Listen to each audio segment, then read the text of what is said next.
If everybody is ready, Oh, we can all cut right, out. you guys We want me can to do? cut it anyways. We don't need to it's not, but yeah, we're recording. Okay, great. I'll start with the intro. All right, here we go. Hey, everybody, how's it going? Welcome to season 2 of the EthnoCO podcast. This is episode number 7. And this time we have the whole entire EthnoCO team here. Wanted to introduce you guys to the team. So we're going to go through everyone. They're going to give a little introduction. And then after that, we're each going to talk about one of the adventures or expeditions that we're really passionate about. So that's the idea of this podcast. We'll try to keep the first part compressed. And then after that, we'll just have sort of an open conversation that might go on for some time. So if you're watching this and you don't have very much time, you can just watch the beginning to get the idea. Yes, so I guess I'll start by introducing Isabel, who is my wife and one of the co-founders of EthnoCO. So I met Isabel. I opened EthnoCO in 2012, and I met Isabel in 2014. She is a native Peruvian, and she sort of does a lot of the administrative work. She does our taxes, which I really appreciate because I do not like doing that. She's very passionate about textiles, specifically from the Quechua culture. And she can't stay for very long, but I just wanted to introduce her. Do you want to say anything, Isabel? No, just She, I guess she's being shy. no, I don't know, but yeah, I like to do taxes sometimes. Okay, thank you. Okay. Well, bye. Enjoy, everyone. Bye. So I'll introduce myself as well. My name is Scott Light, Lite. We have 3 Scots here. We call ourselves Iskatkuna, which means the Scots in Quechua. So as I said, I opened EthnoCO. I founded EthnoCO in 2012. And the full name of EthnoCO is the Ethnobotanical Conservation Organization. And our goal is to protect plants and people. Our motto is helping people help plants help people.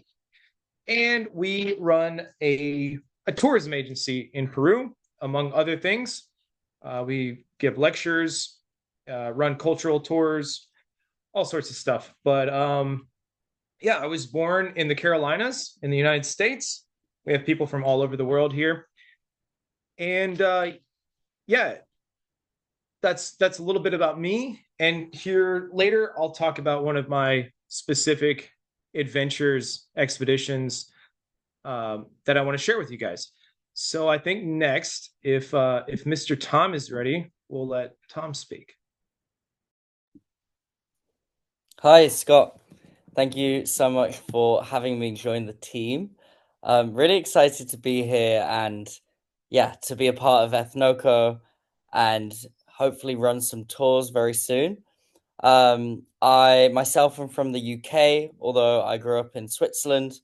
Um, However, I have an American father, so I'm a bit of a globetrotter myself. And that makes me incredibly excited to also help our EthnoCO clients experience a little bit of the world themselves. I have been living and working in Peru for roughly a year, and I specialize in really helping mostly student volunteers experience Peru and also kind of interact with traditional cultures and traditional people in the highlands and in the Andes. So yeah, I'm really excited to be a part of the team. And yeah, I'm excited to be doing this podcast. And I'm going to jump straight into one of my favorite areas of Peru. There's so many beautiful parts of the country. And it's just such an amazing place to be that it makes it hard to decide on just one location. But one of my favorite places to visit and the place I think I'm most excited to show our clients would be the Lake Titicaca region. Now, there's a few different ways to even pronounce this, but the people of Lake Titicaca are insistent on using that pronunciation. They're a very, very traditional people. In the town of Puno on the Peruvian side, you can expect to find a lot of festivities, a lot of dances. So don't be surprised if walking through the town, you bump into a few locals going about one of the many dances and festivities that take place throughout the year. The lake actually borders both Peru and Bolivia. Both sides are equally amazing. It's one of the largest and highest lakes in the world. So it's really incredible place to be and to experience both from the coast and also on the water. One of the best things about this Lake Titicaca region is that you can really modify your trip to adjust to however you want to experience that part of the country. So if you're looking for more cultural, more kind of archaeological experiences, there is the nearby tomb of Silustani. There is also multiple other really interesting archaeological sites, and you can also go and visit Amantani Island, and that is where the community of people in Amantani live, and they're quite separated from the rest of the region. So they live in the middle of the lake on a relatively small island. You'd eat amazing fresh quinoa soup, and they grow all of their own ingredients in their gardens, and it's such a beautiful, peaceful place to spend time. And if you're looking for something a little bit more adventurous, then you can even go fishing on Lake Titicaca. You can also visit the Oros Islands, and these are traditional islands made from reeds that they rebuild, and they actually make from the local reeds. So there's so much to do in this region. It's really you'll be spoilt for choice. And even having said that, if you wanted to extend it and if you wanted to see just what lays a little bit beyond Peru, you could even cross over into Bolivia, and you could visit the town of Copacabana after the famous song, which you probably know, and visit Isla del Sol, which, similar to Amantani, has its own special culture and really beautiful people that welcome you into their homes. As well as that, you could visit the Tiwanaku archaeological sites, which are actually pre-Inca sites and what the gods that the Incas themselves are said to have worshipped, which I would highly recommend. So yeah, again, there's so many amazing places to visit. Wherever you choose to go, I'm sure you'll have an amazing time. But personally, for me, this takes the biscuit in terms of places to travel to. Great, excellent. Well, thank you, Tom. That was excellent, man. So one thing that Tom said is that with EthnoCO, with this company, we can make custom tours. Whether you're interested in like culinary stuff, you want to eat the best food in the world. Lima has won multiple awards. If you want to go river rafting, mountain biking, mountain climbing, if you want to go to the jungle, if you want to do plant medicine ceremonies, if you want to learn about anthropology, we cover all that stuff. If you want to stay in backpacker hotels, or if you want to eat in 5-star restaurants and go to spas, we can do all that. So thank you, Tom, for that. I also wanted to add that on these trips, so all these guys that you see on the screen right now are EthnoCO team leaders or expedition team leaders. We are not guides. We hire and work with local Peruvian guides. We work with local communities and legal guides. So we're sort of, if you come to Peru, we're your gringo contact. We're the person. Everybody here speaks Spanish. Jesse speaks it really well, and so does other people. Myself, not so much, but I can get by. But we're sort of your contact that you feel familiar with, but there will also be Peruvian guides that we're working with. So up next is Callum, right? Yeah. Thanks for having me on. And it's awesome to have everybody here together. It's such an awesome team to work with.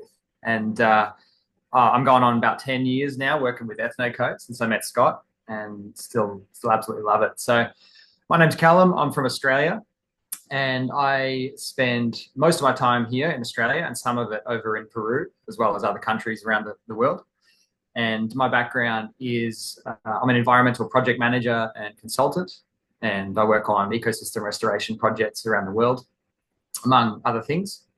And I originally met Scott about 10 years ago in Cusco on my first trip to Peru. And since then, we've been working together on all kinds of expeditions through the jungle, through the mountains around Cusco, all in southern Peru. And so we align on the similar kind of mission of like we want to do something that is providing an in-depth experience and whether that's a cultural tour and a nature-based tour or touring and understanding more about the local history or the cities and everything. So, but for this podcast here, I'm going to be talking about mountain expeditions, and for those who want to do treks in the higher altitude. We have a range of tours or not expeditions, depending on how you want to take it. We have a range of options available in southern Peru here. So I'll chat to you a little bit about that later, which I'm super stoked about. Great. Thank you, Callum. So next up, we're trying to separate the Scots because we have 3 Scots. So next up is Scott Whitman, who's going to talk about himself and then later on about Mapache River Valley. Hey guys, I'm so happy to be a part of this team. I'm a big fan of what EthnoCO has done. I met Scott Light like around 10 years ago, and I've been on multiple tours with him, just, following along and learning about Mapache River Valley, Manu Jungle, and other places around, of course, Machu Picchu many times. So I was born in Arlington, Virginia, but I moved to California when I was 26. And my career has been as a television editor and colorist. So almost my whole professional career has been revolved around making television. And one day in 2016, I decided to quit this job, which took me forever to learn how to do well. And I decided to travel the world and kind of like embolden people to see beautiful things around the world, things that change them. Like not just a regular trip or, well, I guess there's no such thing as a regular trip, sorry. Every trip can be amazing.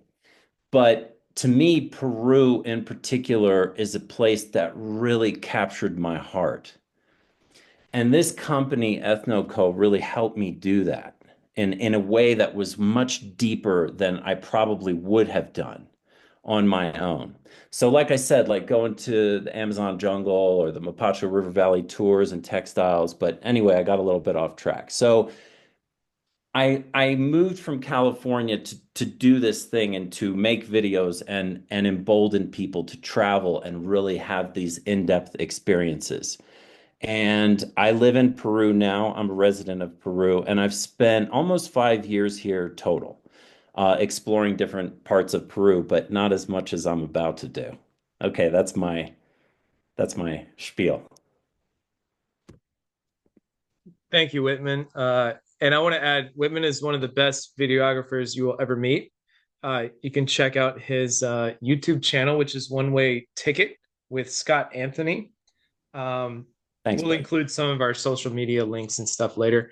But yeah, let's see who is up next. Mr. Jesse, probably the most prestigious among us when it comes to really having been out in the jungle and worked in the jungle with remote communities. So, Jesse. Thank you, Scott. It's good to have the opportunity to speak with you guys a little bit and be hosted here in this podcast. So thank you. So where to start? My name is Jesse. I was born and raised in Minnesota in the US, and now I'm a history teacher and I live in Hawaii. And I've been traveling back and forth to South America for almost 20 years now.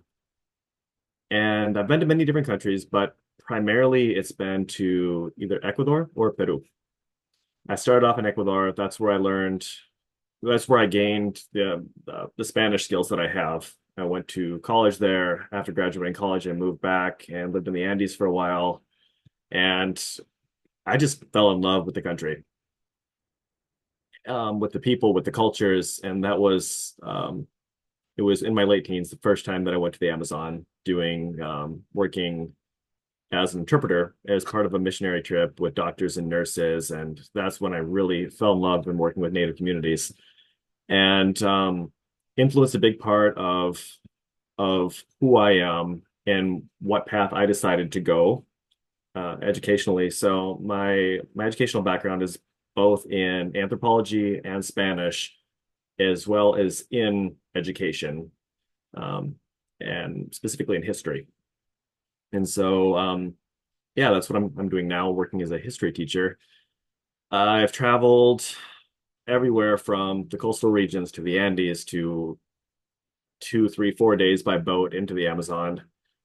I've worked with many native communities, especially in Peru, where I've spent time living with the native communities out in the Amazon.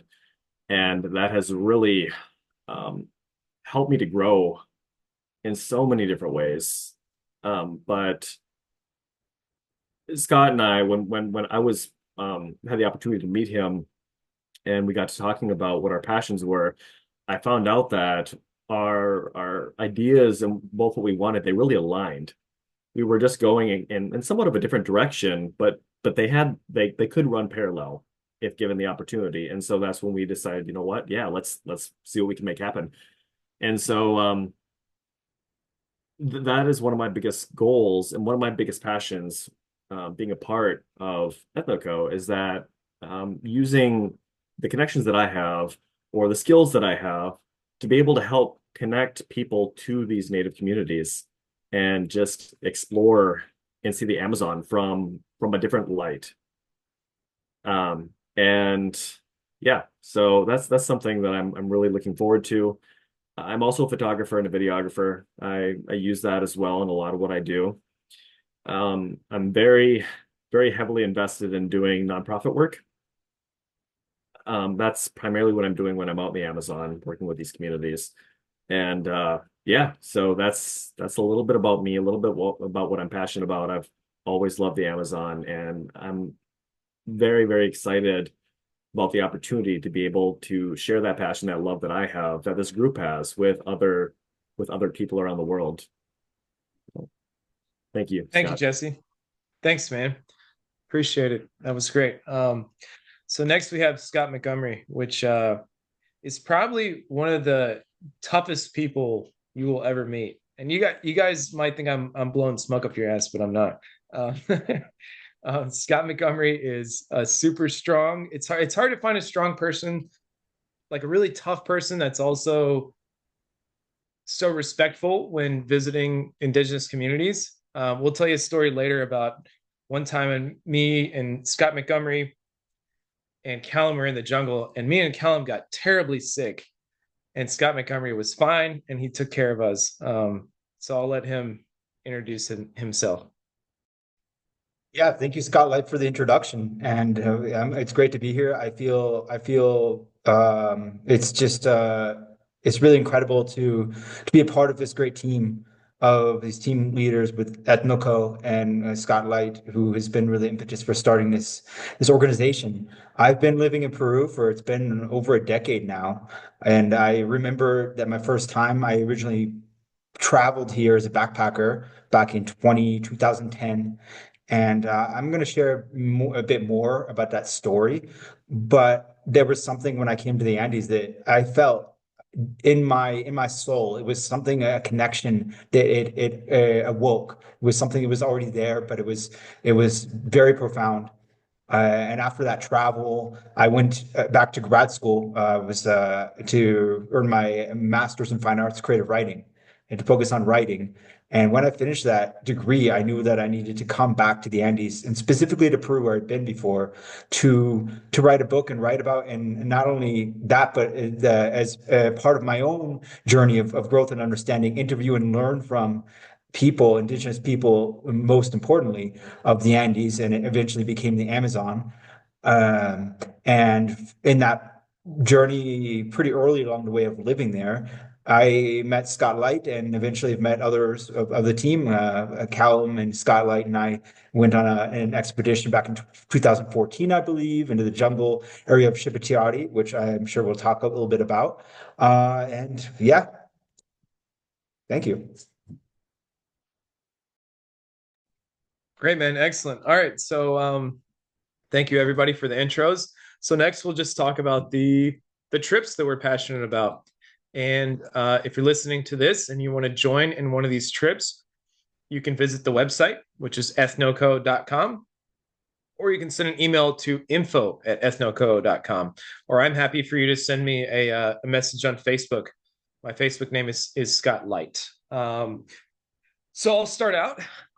So my particular area that I'm really passionate about and really excited to share with people is the jungles of Manu, which is one of the largest, most pristine jungles left on planet Earth. It is only about 6 hours from Cusco. A lot of people think you have to fly to Iquitos to visit the jungle. And if you do want to do that, you should go with Jesse. But there is a jungle that's quite close to Cusco. So you can visit Machu Picchu. And if you have another 4 or 5 days or so, you can actually visit the Amazon rainforest as well. So just to give you a quick rundown of what a trip to Manu looks like. So we leave out of Cusco about 5 or 6 a.m. And if you're Callum, don't try to carry 2 large bottles of water at the same time, because Callum hurt his back really bad one time. We've got lots of stories with this group. Yeah. He wasn't right for like a week. But anyway, so it's about 6 hours over the mountains and then down into the Amazon rainforest, into the Amazon River Basin. Cusco is about 3,300 meters, which is about 11,000 feet. But that day on that trip, we will go up to 4,000 meters. And that night, we would sleep at 500 meters. So it's an extreme drop in altitude. And you have nice, thick air down there in the jungle. So some of the things we can do in the jungle, we can learn about Amazonian ethnobotany, useful jungle plants. We can learn about edible plants, medicinal plants, psychoactive plants, poisonous plants, dye plants, all sorts of different plants. Just to give one really cool plant is huito. It's a fruit, and the unripe fruit, I'm sure Jesse knows this one, as does Count. Probably everybody knows this one. Huito, you take the unripe fruit and you cut it open, and it has like water in it. You take this water, you rub it on your skin, and your skin will be tattooed dark, almost black, like blue-black, for about a week. I had a group of friends in Tarapoto, and I was like, "That's a huito tree. Look, it's full of fruit. Let's paint ourselves." And there was another guy with me, and he was like, "Nah, this isn't it. This isn't it. This is wrong." And I was like, "Well, try it." So they started rubbing it all over their faces, all over their arms, and they looked like Smurfs for about a week. They were walking through town, people are laughing at them. Anyway, in the Amazon, we can go looking for animals. We can go on a trek to seek animals. We can look for capybara, boa constrictors, large snakes, monkeys, tapir, jaguar, all the animals in the jungle. Birds, obviously birds. If you're into birds, we can do that. We can sit up in these sort of huts and stuff, and with our binoculars look for birds. There are hot springs in the jungle that we can go visit.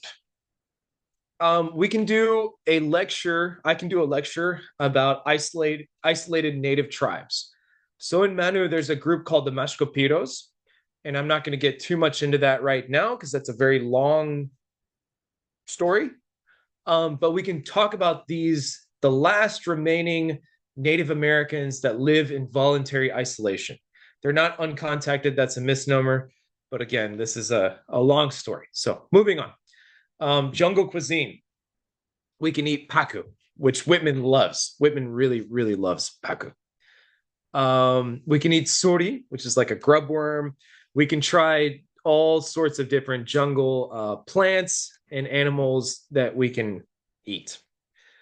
We can do jungle survival skills like how to start a fire, how to stay out of the rain if you were lost in the jungle, bushcraft sort of stuff. And we can also visit native communities, and such as Wakaria, Shipitieri, and Palatoa Te Paro, which I know Jesse, I'm pretty sure, has been to all of those. Excuse me. And we can interact directly with the Machiinga and have them share with us their culture. There's another group also called the Wachapiri. But we can visit these clay licks. These one is kind of for parrots, where these hundreds of parrots flock to these clay licks. Another is for like tapir and other animals, and you can also potentially see jaguars there. So for that one, you would sit in the night, and you would sort of wait around to see if a tapir comes or if a jaguar comes or different animals. We can do ayahuasca. The Machinga call ayahuasca kamarampi, which means death vomiting medicine. Sounds like fun, right? Something I'm sure everyone wants to do. But that's what they call ayahuasca, which is something that a lot of people that go to Peru and go to the Amazon want to do. But probably my favorite thing is to visit the petroglyphs that have been made by the ancient Machinga and other tribes in the region. And Puxado. So Machu Picchu was great. Very cool. Puxado was the most amazing thing I've ever seen in my life. I believe it is the largest petroglyph in Peru. So petroglyph is a rock carving, and there's all sorts of different theories about what it is, whether they're like shamanic representation of their dreams, their thoughts, their visions. Some people think it's a map to Paititi, the lost city of gold. Other people think it's a calendar, stuff like that. We can talk more about Busharo. Actually, if you go on medium.com and you search EthnoCO, I have an article about it. But yeah, there's a lot of stuff to do in the jungle. So come join me in the jungle and visit one of the most beautiful, most remote, pristine places with very friendly natives that's left on planet Earth. So I'll let Tom already did his. So next is Callum. Awesome. Such a cool part of the jungle. I love it. Manu region. Yeah, you contact us anytime for more information. It's a long story, but you should be involved in it. As for myself, I'm going to talk a bit about mountain expeditions, and anyone who wants to go on treks, anything in the Andes, anything at high altitude, anything to do with the cultures that live there as well. And it's a really, really cool way to get to Machu Picchu. So basically, Cusco is at about 3,300 meters altitude. We've got all kinds of treks next door, but I'll talk about 4 just as an introduction. And that's generally people always ask about Machu Picchu, how they can get their treks at this stage. And that's a between 3 and 5 day trek from a high altitude grassy valley, which is the trailhead, and you walk right up next to the mountain, Mount Salcantay. And I think it takes you up to about 4,800 meters. And this is almost like grassy Andean valley with rocky ridge lines and ice cap, like glaciers on the mountain. So picture that, an amazing location. And you walk all the way around Salcantay, and then a few days later you arrive at Machu Picchu. So there's just one of the options. But other people are also exploring Choquequirao, which is the sister to Machu Picchu. It's similar. It's a lost city. It is of the same architecture that the Inca built about 500 years ago.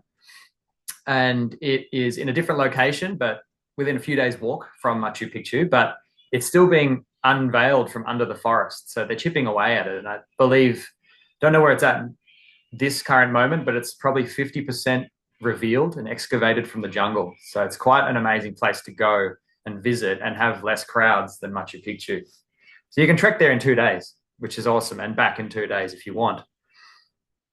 And other treks include Lares, which is near Cusco, just from the Sacred Valley, about an hour's drive, around about.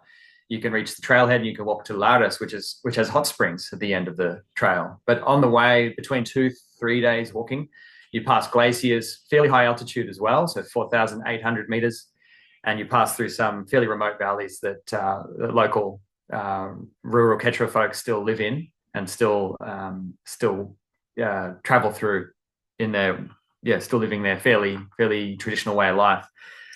And then another one that I completed just last year, which I highly recommend, is Mount Alsangate, which is to the east of Cusco.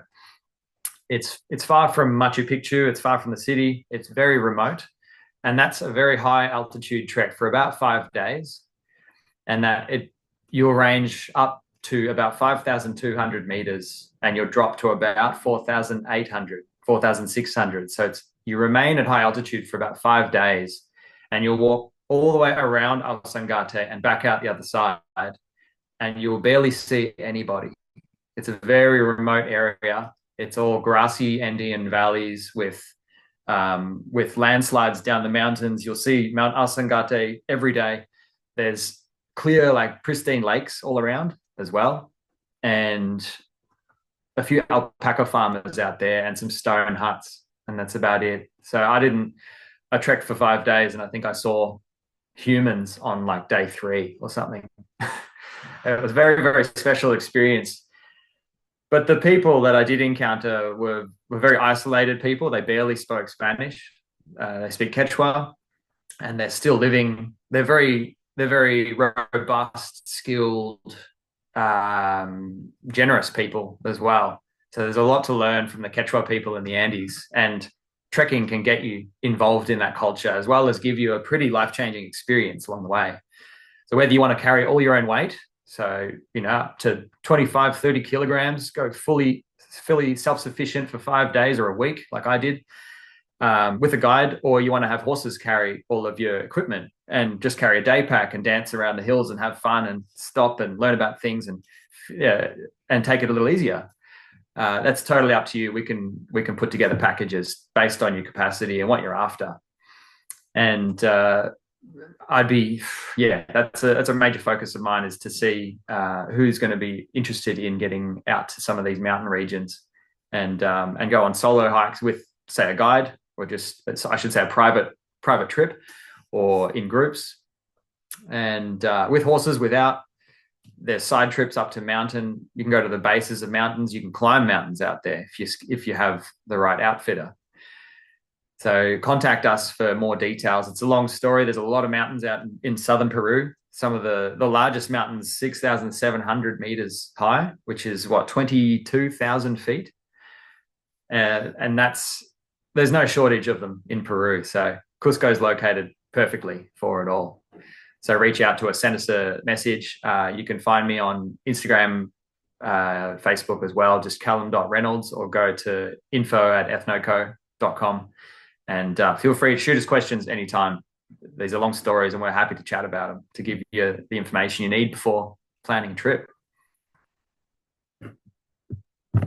Thanks, Colin.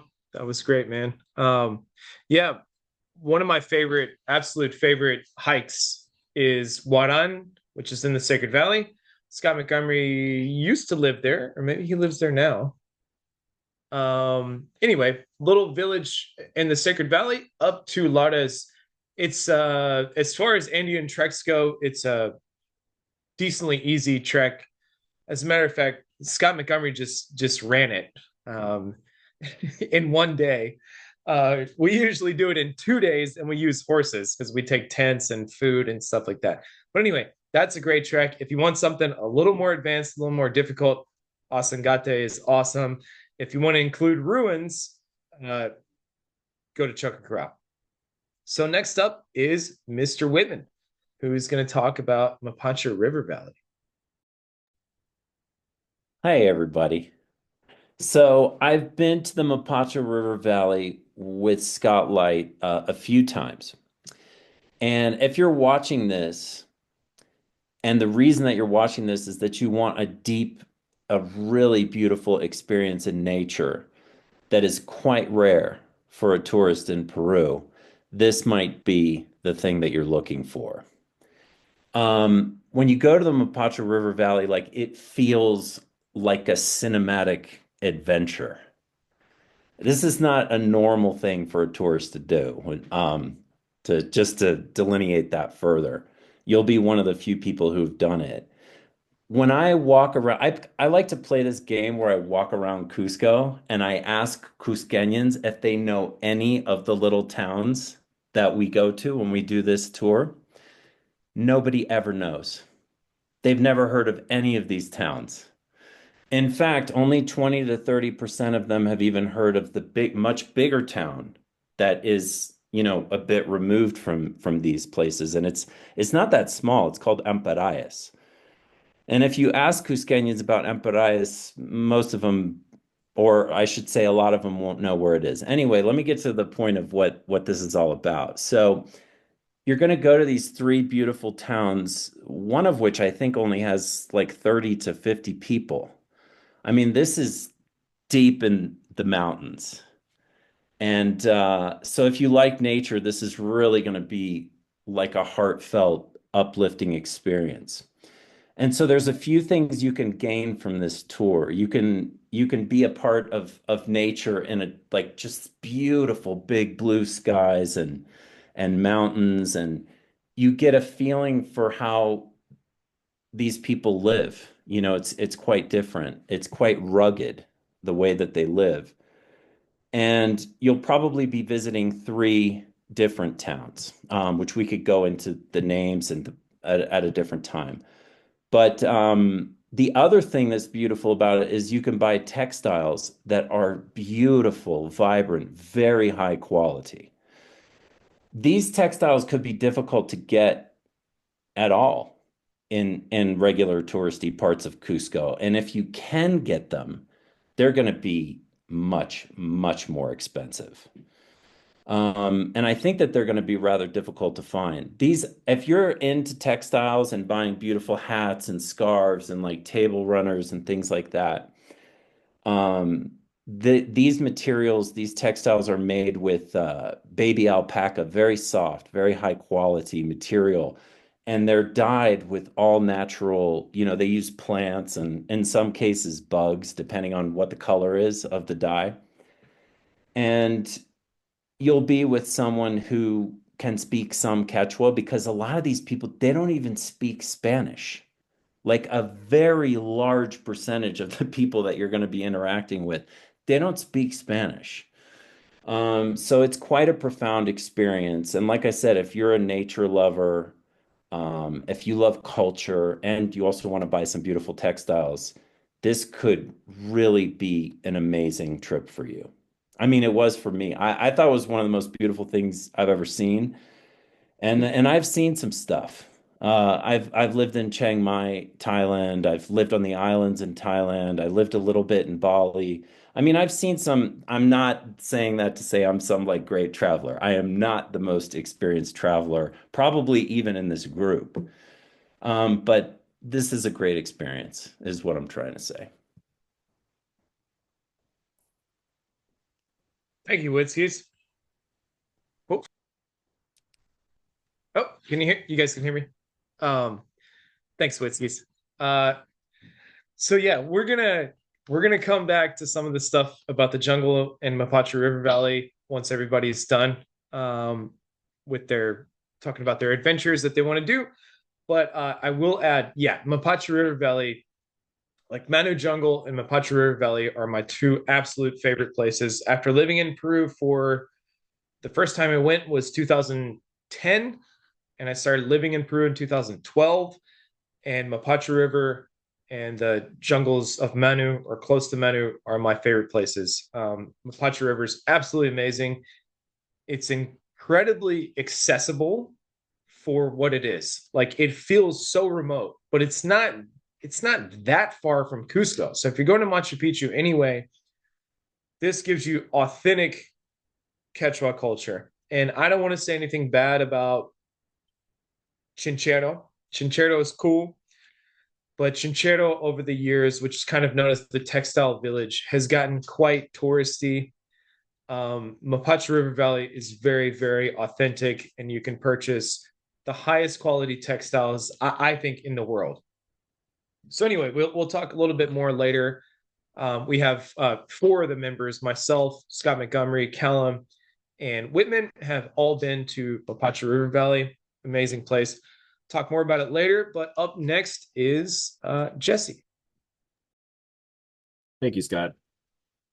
Wow, whole lot of really cool information and different experiences throughout Peru. I've also spent some time in Manu. Really have enjoyed that. One of the biggest things that surprised me, like after Scott had mentioned, it's only 6 or 7 hours from Cusco, and the ride there in itself is an adventure. But I was very surprised initially going into Madre de Dios, just the amount of rocks that are there and gravel and stones, which was that may sound maybe a little silly, but when you're up in the northern regions of Peru, it's almost impossible to find a rock anywhere. And I became used to seeing the Amazon a very specific way up in the northern regions, where it's very thick, dense, very flat. But you go to the southern regions of the Peruvian Amazon, and it's like there's rolling hills, there's bits of the mountain and large ravines and everything that are just coming off of the Andes and flowing out into the jungle, and the water is much more clear as well in different parts, and that was pretty neat to experience in that region. Most of the traveling that I've done has been up in Loreto, up in the northeastern region of Peru. I've traveled everywhere from like the Ecuadorian border all the way down to Pucallpa, which is in the southeastern part of Loreto, and numerous places in between. A lot along the Ucayali River. And a lot of the native communities that I've worked with have been off of tributaries of either the Napo River or the Ucayali River. And so something that I'd be interested in doing in the future would be getting a group together and meeting in Iquitos, as Scott had said, that these are one of those adventures that would take a little bit longer. You would have to fly into Iquitos and meet there, which it's not a very long flight from Lima, but what is it, about 45 minutes, an hour maybe? Yeah. And meet there. And then from there, it will generally take a couple of days to go almost anywhere. A lot of the trips that I've done, you travel south to Requena, and I think that is about 10 hours to get there from Iquitos, if I remember correctly, on a boat that the locals call a Rapido. It's the very long boat, typically has twin engines, like 150 horsepower. It even has a little boat attendant that works on there that will come and serve you a meal. And so once you get to Requena, there would be a hostel there waiting for you, where there's a bed, there's restaurants. Hot water can't be promised, but it's generally, if you can catch it on a good day, you'll get a hot shower. And then from there, it's generally traveling eastward out into one of the tributaries. And what I would like to do is bring a group out there to stay with one of the native communities. And so for me, a lot of it would be traveling. And again, it's all by river. You put everything that you need on these boats and just head out to the jungle. And we need to have a native guide with us, somebody who is able to read the river and know the locations out there, as well as a motorista. It's very important to have a good riverboat guide out in the jungle. A lot of these guys, they've grown up on the Amazon, and they know the river is better than anybody in the world. And so traveling out to one of these native communities, where what I would like to do is establish it where you would go out, you would have the opportunity to get to know these individuals that have grown up there, out there, spent their whole lives out there, and they're able to offer information and share stories, and um, they contain knowledge that a lot of it isn't written down, and they know things that so many people um, could really benefit from if that's what you're interested in. And like Scott had shared earlier, some activities could include learning about medicinal plants. There's numerous plants that I've come across where I'd be with somebody, they just pick something up off a trail and say like, this plant is used for stomach aches. This plant is something that people have used to fight off cancer. There's plants that you can do all these different things with. There was once where I was with somebody who he grabbed a vine and he cut the vine in half, and water started pouring out of this vine almost as if it was flowing from a tap. It came out quick, or just pouring it out of a cup. And so this type of information is so incredible. And I mean, likewise, there's a lot of fun activities like piranha fishing. To my understanding, there's not piranha in the Manu region. At least that's what I was told when I was there, and I never caught any fishing. But there are piranha up in the northeastern part of Peru. They get pretty big too, which contrary to a lot of the beliefs, like you can get out there and swim with them. I've swam in many regions of the Amazon that were I'd end up catching piranha the next day. You just want to make sure that you're not bleeding. But yeah, piranha fishing, going and looking at cloakbias, to going and observing the macaws, going and hiking in the jungle and looking for just like different plants, or learning about tracking. There are so many different things to learn about. You can learn about the different traditional beliefs that exist out in the jungle, with the speaking with the shamans, or just the elders that are out there and the stories they have and their beliefs. There's the people that I've worked with have just opened my eyes to so much, and generally are very eager to share about their lives with other people. So, and this is also something that would help out these communities tremendously by receiving an income in this manner, by sharing the beauty of what they have. And in doing that, it helps to protect the Amazon. It may not seem like it, but by providing income in the source of like cultural tourism and showing the beauty that they have in their communities, that money can then be used to buy things that they need for their community, and that will end up preserving the resources in the region, and like I said, protecting these communities and the forest around it. And yeah, and people are able to learn from these communities and have a really incredible experience. Now, the type of work that I would be doing, it wouldn't be, just so I'm absolutely transparent, it wouldn't be going and staying in a really nice lodge, or there wouldn't be hot water. There wouldn't be a lot of modern amenities like AC. It would very likely be staying in a tent and swimming in the rivers, and trying a lot of traditional food. And so if that's something that interests you, I think this could be something that you might really enjoy if you're pretty adventurous. So yeah. So that's a little bit about that. I think it's a pretty cool experience. So thank you, Scott. Thanks, Jesse. That was great, man. So yeah, Jesse made a lot of really good points. So, all of these guys so far have talked about really serious, pretty hardcore expeditions.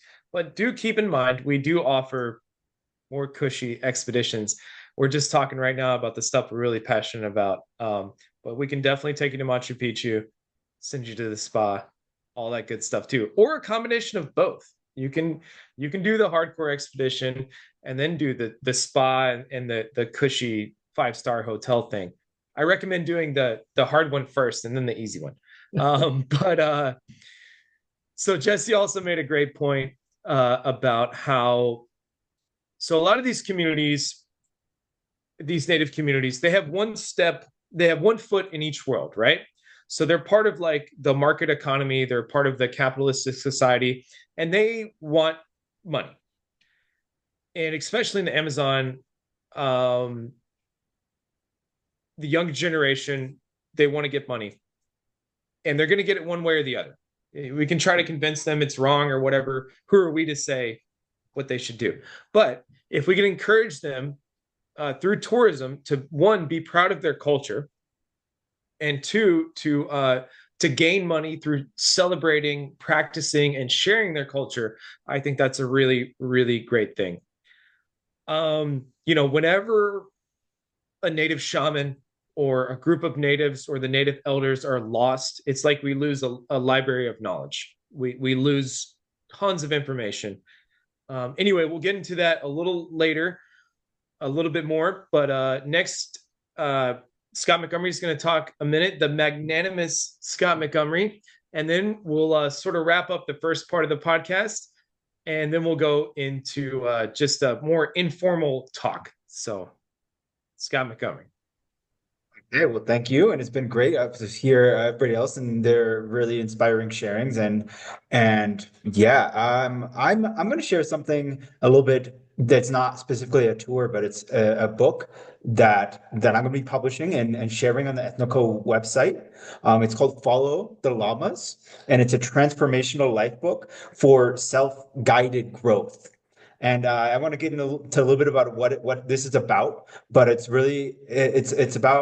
a book for those of you who want to travel purposefully and want to connect in a way that isn't based on the commercial tourism, but is really supportive of your growth and learning from and supporting native communities and landscapes of the Andes. Specifically, is what this book is about. And so, a little story about why I wrote this book and where it came from. It's from my first travels to South America. I came for the first time in 2007. I lived in Argentina for a year, but I returned to the States after that. And I remember that time when I was living in Argentina, I heard about the Andes and was always so curious. I was reading books at the library. I was researching, and I was really obsessed. And so I eventually, a couple of years passed of me living back in the States, USA, and I bought a ticket to backpack through South America, through the Andes. And that ended up being a very transformational experience for me. And I remember as well that I wanted to go and do something deeper and more meaningful. But everywhere I went, everywhere I turned, I would find myself both tempted, but then offered with these opportunities for doing trips and tours and experiences. And I would continually find myself after these experiences feeling, I won't call it empty, but it would be there's something that isn't really fulfilled. It's like I feel myself an outsider from these communities as I'm just a tourist, but then also for myself it's like I was there was something about seeking an experience for experience's sake that didn't have much meaning for me. And so that's where this book came from. I had this one moment during the end of those travels. I was in Cusco, I was in the Sacred Valley, and some friends were going to go on a trip to go on a typical trip to take the train to visit Machu Picchu and go in like a day or two and have a really traditional mainstream kind of tour. But I kind of felt that wasn't right for me. And a local had pointed me the way. He said, like, I asked him if there was anything I should do in the area of this little village called Pisac I was in. And he said, oh, just jump in a car and a combi, which is a shared van, and go up to the communities up there and hang out with people. And for me, that was something that was completely outside of my perception of thinking of, well, I need to go from traveling. I need to have an experience. I mean, I need to have like an end goal in mind, not just going out somewhere. But I hesitantly jumped in this car and I took me up into the mountains into a village called Chavitire, which, that's not going to be much for most of you, but it's another really traditional weaving community. And there was a family who was waiting there, and they saw me get out of the car, and they're like, "Hey." And the kid kicked me the football, the soccer ball, and he just invited me to start playing soccer with him. I started playing soccer with the family, and they invited me in to have a meal with them, and So it was a small moment, but I remember that moment, during my travels. That was like the most powerful thing that I realized, this deep connection with the family that was spontaneous. And it was like that was the magic. When I came back to the States after that backpacking trip, there was something I held with me in my heart of wow, this is something that, like, I feel there's a different way to live my life and bridge connection. And that's ultimately what called me back to move to South America and spend a decade here. And this book is really aimed to support those of you who are planning to travel to the Andes, or maybe can't travel immediately but are very interested, and to help you connect with a certain mindset of living, which I call following the llamas. So, of course, the llamas are part of the Andes. They're the native people graze them, and they provide fur for clothing and for weaving, and but that's something that this book is really approaching, is a perspective of not having a goal in mind, but maybe going somewhere in our lives and just being curious. And so there's four aspects of that, and I'll just share them very, very briefly, and I'll wrap up. And there's one aspect of silence. And that aspect of allowing silence wherever we're at in our lives, and because we sometimes have an inner chatter in our minds, we feel like we need to talk to somebody or be doing something. So especially when we're in nature, to allow for moments of silence. And that's the first part of this life book. Will be featuring interviews and activities as well, related to helping participants to cultivate this in their lives. The next is listening. This quality of listening is something that is very subtle. It's something that sometimes it requires doing less than doing more, and not having a priority of having a goal in mind. So this is something that is really supportive for this sort of trips that EthnoCO offers, because we go as humble listeners, and knowing that there's a wealth of wisdom that we can receive if we come with an open mind. And lastly is appreciation. We can also say gratitude. I believe that appreciation is gratitude in motion, but either one of those are aspects of just seeing what we have. And lastly is prayer. And there's many different ways we can pray. And a lot of us out there have certain societies told us that prayer has a certain connotation to it. But in the Andes, you'll notice people are praying, and maybe not. Maybe you won't notice it, but it's a very subtle thing in everything they do. For example, there's something called a kentu, which is the coca leaf, which is a very sacred plant, and it's a whole different story of how important that is to Andean life, to those of the Andes. But one aspect is the ceremonial action of offering what's called akin to. It's an offering of a blessing and a prayer to the Apus and to the mountains, but also to your communities, to your those friends who you're with. And so we'll explore all of these different areas, and how we can connect it to our own lives, not at all appropriating and taking practices from another culture, but it serves as inspiration of wherever we're at in our lives, how we can bring that into our lives and wherever we're going. And so stay tuned very shortly, and it will be available on the EthnoCO website. And yeah, that's all I got. That was great, man. That was great. Thank you. So, yeah, one thing Scott talked about was like everyone here. Tom he had to go. It's very late in the UK, so he had to go. But everyone here has talked about how much that traveling and these experiences, interacting directly with other cultures, and as Scott said, interacting with them in a way that's not just like going to Machu Picchu and taking a picture of a llama. That's not interacting with Peruvian culture. That's You're on the Gringo Trail, which is fine. You should do that if you come here. You 100% should do that. But you also should go off the beaten path a little bit and really truly interact with these other cultures. So our purpose here at EthnoCO is to connect people and plants, and to connect different cultures. And we not only want to connect Americans, Europeans, gringos, white people, whatever you want to call it, to Peruvian culture. We want to connect Peruvians, and especially native Peruvians, to us, to white people, in a positive way. So it's not just a one-way street. Yeah. So thank you guys for watching, the first part of this podcast. We'll do a little bit of talk after this. Maybe we'll split into 2 segments. I'll ask the guys what they think. But if you want to know more about what we do, go to our website, www.ethnoco.com, and you can send us an email at info@ethnoco.com. And I think a lot of these guys shared some of their social media stuff. And maybe Callum you want to say something, Callum? Sorry. Okay. No. Anyway, so we're going to wrap up this first segment, but we might potentially come back for a bit more of a talk, but let's see what the guys say.